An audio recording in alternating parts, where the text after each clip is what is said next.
Film সিটির কতটা কি করতে পারবো না এটা আসলে খুব দোলাচলে ছিলাম। ইনফ্যাক্ট সত্যি কথা বলতে কি এই মুহূর্তেও যে আমি বলবো যে এখনই হয়ে যাবে, খুব দ্রুতই হয়ে যাবে এরকম না।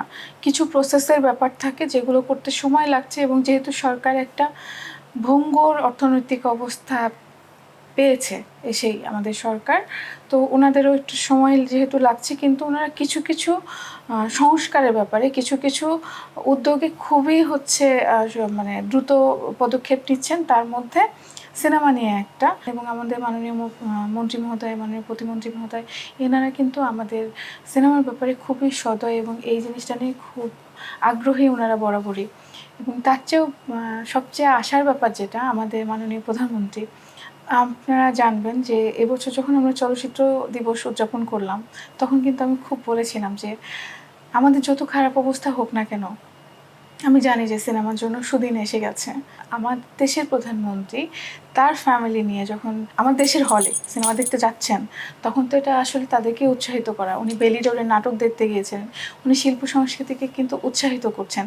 এবং ঠিক একই জিনিসটা আমরা পেলাম যে ওনারই খুব কাছের মানুষদের কাছ থেকে, এবং আমাদের তথ্য উপদেষ্টা এবং ওনার অফিসিয়াল যারা আছেন তাদের কাছেও আমরা একই জিনিস শুনলাম যে বেসিক্যালি এটা উনি উৎসাহিতও করেছেন এবং উনি নিজেও পছন্দ করেন। এবং সবচেয়ে আশার ব্যাপার যেটা, গতকাল আমরা একটা মিটিং করলাম, যেটা কিন্তু মাননীয় প্রধানমন্ত্রীর নির্দেশ মোতাবেক, যে বর্তমান চলচ্চিত্র জগৎকে পুনর্গঠনের ক্ষেত্রে একটা সত্যিকার রোড ম্যাপ, এটার জন্য আমরা সমস্ত অংশীজনদের নিয়ে একটা মিটিং করেছি গতকালই। ওখানে মাননীয় মন্ত্রী মহোদয়ের সভাপতিত্বে ওখানে মাননীয় প্রতিমন্ত্রী স্যার, মাননীয় উপদেষ্টা স্যার এবং আমাদের সচিব মহোদয় উপস্থিত ছিলেন। সাথে ছিলেন সমস্ত ব্যবসা, মানে রিসেন্ট যে ব্যবসা সফল চলচ্চিত্রগুলো এবং বিভিন্ন সমিতির নির্বাচিত প্রতিনিধিগণ। এই যে মিটিংটা, ওখানে আমাদের আসলে ভবিষ্যৎ অনেকটাই নির্ধারিত হয়ে গেল। আমাদের মাননীয় প্রধানমন্ত্রীর ইচ্ছা যে ধ্বংসপ্রাপ্ত আমাদের যে ইন্ডাস্ট্রি, সেটাকে সফলভাবে পুনর্গঠনের লক্ষ্যে যে রোডম্যাপ, সেটা নিয়ে আমরা মিটিংটা করে ফেললাম। আমাদের কবিরপুরকে 915 বিঘার মোটামুটি আমরা দেখতে পারবো ইনশাআল্লাহ। আমরা একজন চলচ্চিত্র বান্ধব প্রধানমন্ত্রী পেয়েছি, আমাদের সরকার চলচ্চিত্র বান্ধব, তো আমাদের দেশ, আমাদের সংস্কৃতি ইনশাআল্লাহ চলচ্চিত্রের মাধ্যমে অনেকটাই এগিয়ে যাবে। আমি আসলে ওরকম দেখানোর মতো কোনো পরিবর্তন আনতে পারি নাই, কারণ আমাদের এখানে যতটুকু পরিবর্তন আপনি দেখতে পান, যে কারণে নির্মাতারা এফডিসিমুখী হয়েছেন, সেটা কিন্তু একান্তই কিছু পলিসিগত চেঞ্জের কারণে। আমরা যেহেতু বাজেট পাইনি, আমাদের বাজেট কোডটাও নাই, সো আমরা ওইভাবে বড় কোনো দৃশ্যমান পরিবর্তন আনতে পারি নাই, কিন্তু পলিসিগত কিছু পরিবর্তন আমরা করতে পেরেছি বা করেছি, যেটা কিনা নির্মাতা বান্ধব। তো আমি ওইটুকুই করে যাওয়ার চেষ্টা করছি যে সত্যিকারের সিনেমা বান্ধব হওয়া, এবং এটা শুধু নির্মাতাদের জন্য না, এটা আমার দেশের জন্য, এটা আমার সরকারের জন্য, আমার বাংলাদেশের জন্য।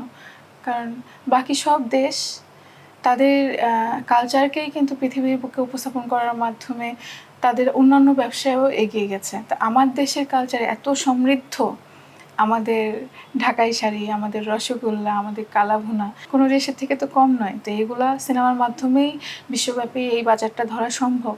তো আর সিনেমার বাজার তো আছেই, 30 কোটি বাংলা ভাষাভাষীর বাজার, 30 কোটি বাংলা ভাষাভাষীর সিনেমার বাজার বিশ্বজুড়ে। তো সেটা আমরা ধরতে পারবো নিশ্চিত। কখন পারবো? যখন আমরা আমাদের, এটা তো এফডিসি হচ্ছে চলচ্চিত্র উন্নয়ন কর্পোরেশন, যেটা কিনা তার নাগরিককে এই সাপোর্টটা দেবে, উন্নয়নের সাপোর্টটা দেবে।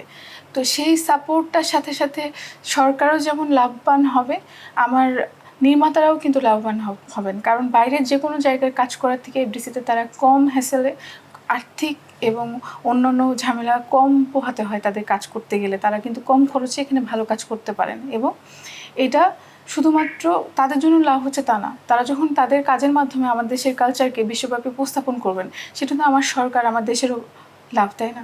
তো এই জায়গা থেকে আমি আমার সর্বোচ্চ চেষ্টা করে যাচ্ছি।